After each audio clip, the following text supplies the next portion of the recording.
Well, it was about time, but I finally got my hair cut. Yay!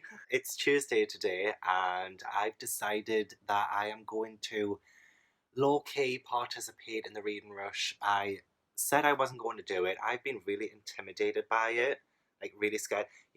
I knew everybody was going to do it, and that kind of put me off because it's kind of like going to like a music festival and you know there's going to be a lot of people there.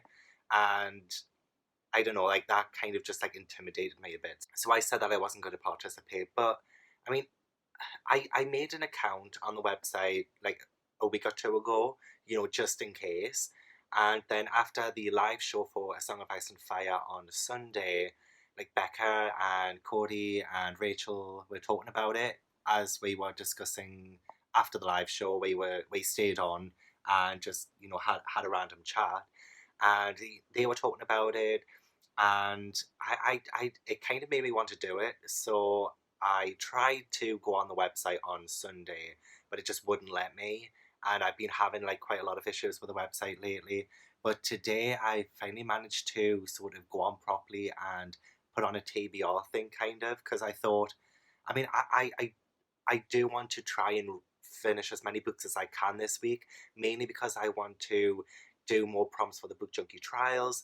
And this is like, I've now picked a few of these books that weren't in my July TBR from when I picked all of the books for all of the prompts in the Book Junkie trials. So I just decided I will try it this week. I will start off this vlog by just going through the 7 books that I'm going to try and read this week. And because I do want to go for that 7 book challenge thing, I'm a sucker for a badge. If I know there's going to be a badge involved, I want it. But I'm not going to do a daily vlog thing. I'm just going to do my regular Monday vlog once a week kind of thing. So this will be sort of dedicated-ish to the reading rush, but not because I'm not forcing myself to do this. I just want to, yeah, just low-key participate. So I will go through the 7 books that I really want to read this week. Okay, so one of the prompts for the reading rush is to read an author's first book, and so I have picked The Fandom by Anna Day for this one. I've already started reading it, as you saw in last week's vlog, because the author is coming in to do a young adult book group with me this Saturday. And yeah, this is the one I picked for this one. And I am now currently, because I read like a lot of it yesterday, I am now on page 104. So I have about 300 pages left. I really want to get this finished today. Otherwise, I'm going to already be behind on my schedule for this week. Why do I pick a schedule? I do not know, because they never ever go to plan. So I've chosen The Fandom for reading author's first book, which I've already told you guys about. It is about a young girl and her friends and her little brother. They get sucked into this world called the Gallows Dance, which is a world that they're a huge fan of.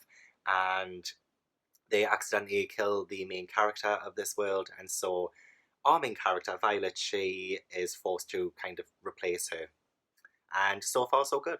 So for the prompt to read a book in the same spot for the entire time, I've chosen The Fandom Rising by Anna Day, which is the sequel to this one. It's only about 270 pages long, so if I can read The Mermaid by Christina Henry in one day, I can do it with this.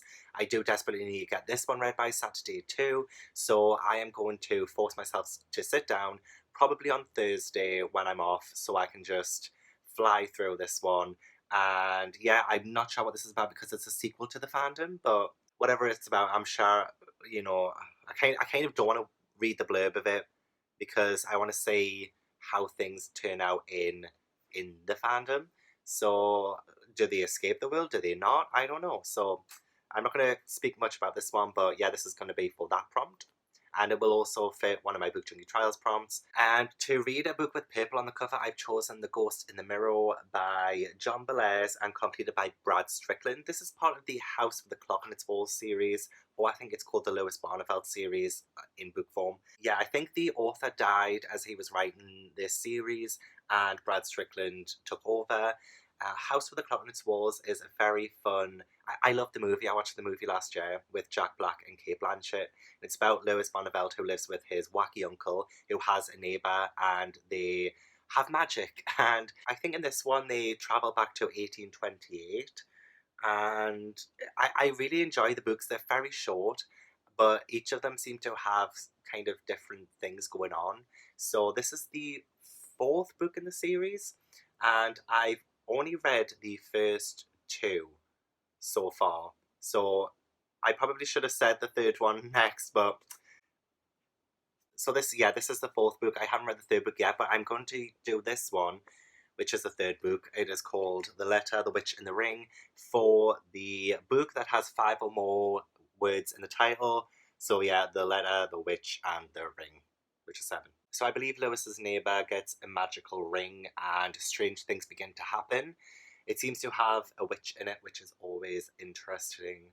And yeah, so I'm going to be reading books 3 and 4 in the Lewis Barneveld series, which I believe I mentioned in my book series that I need to read this year video a few months back. So I'm slowly making my way through. They are being re-released with these really nice matching covers, which I am currently getting. I think they've done up to book 5, and I think there are a few more to come out, but I'm not too sure on the exact number. But yeah, these will fill those 2 prompts. For the read a book with a non-human main character, I have chosen to read The Witches by Roald Dahl. It is a young boy, it is about a young boy, but he gets turned into a mouse by the Grand High Witch, so that's how I'm fitting this one in. He is a human, but he gets turned into a non-human, so I think this will count still, and this is definitely my Book Junkie Trials TBR, so I'm glad I can keep at least one of them in this. So I love The Witches. It is one of my favourite Roald Dahl stories. This will be a reread for me, but I haven't read it in like 20 years, I think. And I do love the movie with Angelica Huston as the Grand High Witch, and I'm excited for the new one coming out with Anne Hathaway. I think that one will be really interesting. So I really want to read this. I am currently rereading a lot of Roald Dahl books, and I enjoyed Matilda when I read it, but I had some issues as an adult, so I'm interested to see if a lot of my opinions change for this one. But yeah, this was a childhood favourite. This could either ruin it or not, I don't know. To read a book that I was supposed to read last year, I picked The Years That's Elevator by Lemony Snicket. This is the 6th book in the series of Unfortunate Events series. And as you know as well, I'm reading through this series as well. I never got to this point because I read up to book 5 when I was younger, and I never passed that. So this will be the first time reading this. I'm starting to get a little bit sick of the formulaic writing style of this. I'm persevering because this is another series that I want to finish this year. So this was also in my Book Junkie Trials TBR, so I'm glad I can keep it in. And yeah, I've actually been meaning to read this one for years. So this one will definitely fit that prompt very well. And last but not least, I need to read and watch a book to movie adaptation. So for that one, I'm doing Treasure Island by Robert Louis Stevenson, which you know is my Book Junkie Trials Bookie Grail book, because I've swapped it out from doing Stardust by Neil Gaiman. So I definitely need to read this one because I want to get the Bookie Grail. It's about bloody time. And I will watch The Muppets Treasure Island for this one as well, because I bloody love Muppets Treasure Island.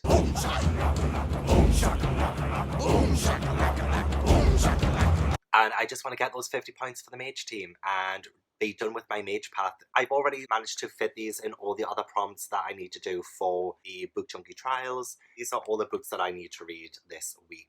And it's doable because I've picked 1, 2, 3, 4. I picked 4 children's books, and Treasure Island is very thin. It is a classic though, so it might be a bit harder to read. And I'm already 100 pages into the fandom, and the fandom rising is quite short. So these are the books that I need to read, and I'm a little bit scared, just saying it, because I also have work tomorrow. I'm going out on Friday to have some beverages with some friends from work, and I will be at work on Saturday pretty much all day doing the Young Adult Book Group. I also need to write a blog post for Beth Rickles, who wrote The Kissing Booth. She asked me to do a blog post on writing for her blog, and I will link that down below. I want to finish writing that this week. It's due like the first week of August, really, so I definitely need to get that done. But yeah, that's pretty much all I have for you. I want to try and read some more of the Fandom. I really want to finish it today. So I did say I wasn't going to participate in the reading rush, but I kind of am. But yeah, it's just going to be this one vlog. I'm not going to go all out like a lot of other people are. It's going to be hard keeping up with everybody's daily vlogs. I will try my best, especially from my main base. But yeah, good luck everybody. Although by the time you watch this, it'll already have been over. So I will log out because I need to get these read. So stay tuned. I was this close to doing this video in the nude. It is Wednesday, day 3 of the reading rush. I have just finished work. I am absolutely boiling my tits off. I did finish the Fandom last night, which is great because that is my first challenge done. And this one was to read an author's first book, The Fandom, in a day, and I gave it 3 stars. The author's coming in on Saturday to my shop, and obviously I'll tell her I gave it 5. It was alright. It was a great idea. I don't think the execution was as good as I wanted it to be. Now I can explain a lot more what's going on in this. Violet, who is our main character, her and her friends, we've got Alice, who is a bit of a plastic doll type girl. We have Katie, who is their best friend, who is a bit sarcastic. And we have Nate, who is Violet's younger brother. And they all get sucked into the world that they are such huge fans of, called the Gallows Dance. I could not really tell you what the plot of the Gallows Dance is, but they are sucked into this and they have to sort of play out, well, Violet has to play out the role of the main character who she just killed accidentally. It pretty much focuses on the romance part of being in this new world. Right, so picture this, you have been sucked into Harry Potter's world and you accidentally kill Harry Potter, so you have to take his place. It would be like focusing on Harry's romantic pursuit of Cho Chang or Ginny Weasley rather than what's going on in the bigger picture. So this is what this book kind of does. It says it's important for her to follow this narrative so Violet and her friends can escape this world. But I'm just saying that there's so much more interesting things you could have really focused yourself on. To be fair, the romance is pretty good in this because it didn't go the way I thought it would go. The characters were fine. We also have a war between the gems and the imps. The imps are pretty much like the imperfect. So gems are kind of genetically modified to look perfect and they are the high class of society, whereas imperfects or imps are pretty much like the common folk who are reviled. They get hung on the gallows and that's why it's called the Gallows Dance. There is sort of a war between them, but you don't really get that much of it in this. You get more of that whole romance aspect, but you do get some of the outer workings of it, and there were some good developments in this. It was 400 pages and I wish it had have developed more of what the Gallows Dance is before we get lurched into the world. Yeah, that's my first challenge down. I'm also going to be using this for the Dwarf Mount prompt, which I think is to read a book with a hint of romance, which is more than a fucking hint in this, I tell you. So that means I moved on to The Phantom Rising by Anna Day, which is a lot shorter. This is 274 pages long, and I've chosen this book to be my read a book in the same spot the entire time. After I finished filming, I'm going to go into bed and start reading this, and hopefully I'll finish by tomorrow morning or something. Because I could have picked one of the children's books for this, which would have made more sense, but they fit the other prompts a lot better. This one would only fit the book in the same spot the entire time, and I need to read this before Anna Day comes to my shop on Saturday. So I've got to read this one. But yeah, if this follows up on the Fandom, which I have read some reviews on Goodreads, and a lot of people have said that it's actually better than the Fandom, so I still gave it 3 stars, so it's still pretty good. It was good. Cracking on, I got a proof today called The Vanished Bride by Bella Ellis. This is, I think, a new series now called The Bronte Mysteries, and it follows the Bronte sisters in 1845 solving mysteries. So just to let you know what this one's about, it is set in Yorkshire in 1845.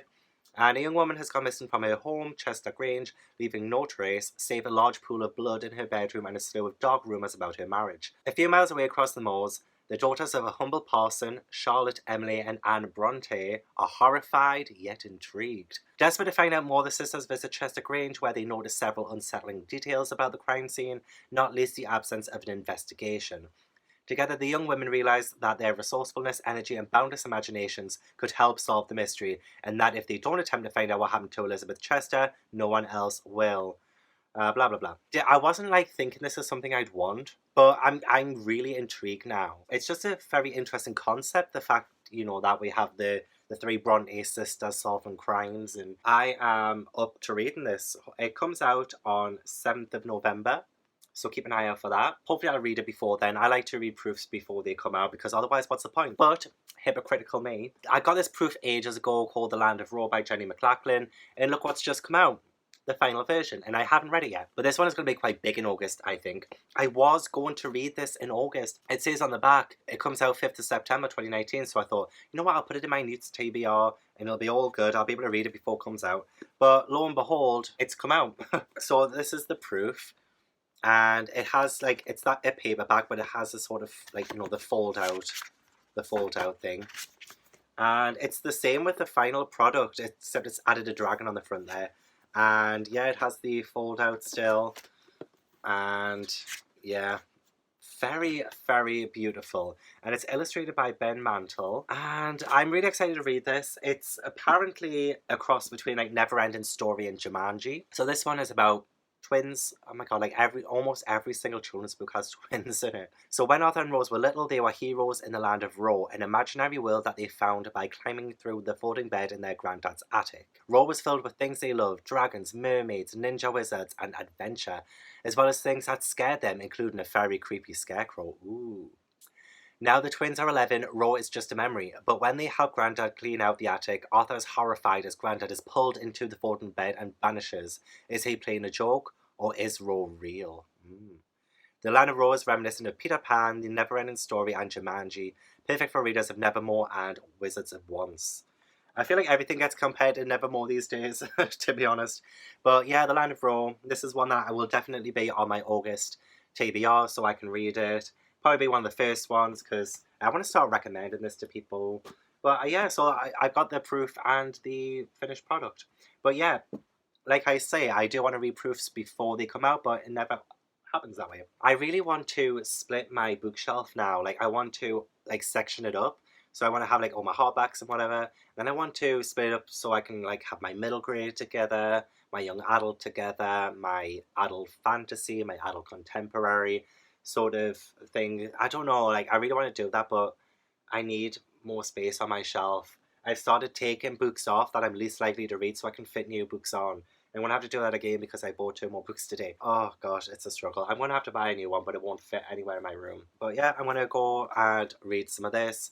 Probably watch some more people's reading vlogs for the Reading Rush who are doing them daily. I will check in tomorrow because I want to finish this tomorrow and start my 3rd prompt because it'll be day 4 of the Reading Rush. Hopefully I'll have finished my 2nd book. I don't know. Okay, so catch you later. Hey, I thought I would check in because it's just gone after midnight. I've just taken part in a reading sprint and I am now on page 155 of the Fandom Rising. I've been reading it non-stop since I've got home from work. I read about 55 pages within that hour of the reading sprint, but we did have a 10-minute break, so that's pretty good. I will give you all my thoughts on this tomorrow because I do want to finish reading this tonight. I don't want to go to sleep until I have this finished. There are about 124 pages left of this, so I'm going to get cracking with that. I am sweating my tits off, so I doubt I will sleep easy tonight. Already I'm kind of liking it more than the first one, so that's good. But yeah, I will see you then.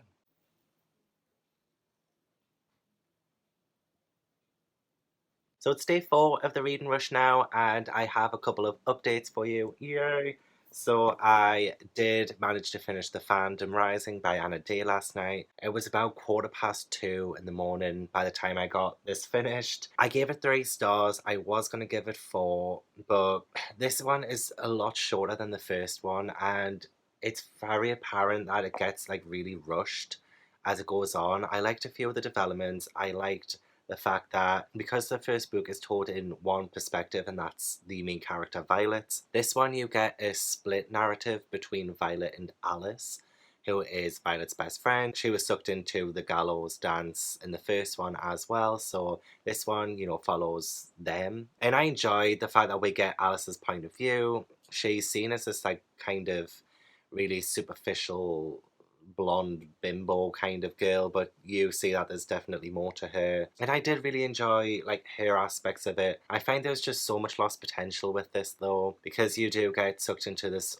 completely new world and you don't actually get to see a lot of it. In fact, you barely get to see anything because it's so short. And I just yeah, I was like so close to giving this 4 stars at one point because I thought, yeah, this is genuinely better than the first one. And I still think it's better than the first one. Like, it could have done with being a bit longer, I felt. I mean, the stakes stakes were definitely higher in this one, and I felt them to begin with. Yeah, it was alright. Yeah, mixed feelings about this one. So I just gave it that middle of the road 3 stars. But yeah, slightly better than the first one. And I also finished Treasure Island by Robert Louis Stevenson today.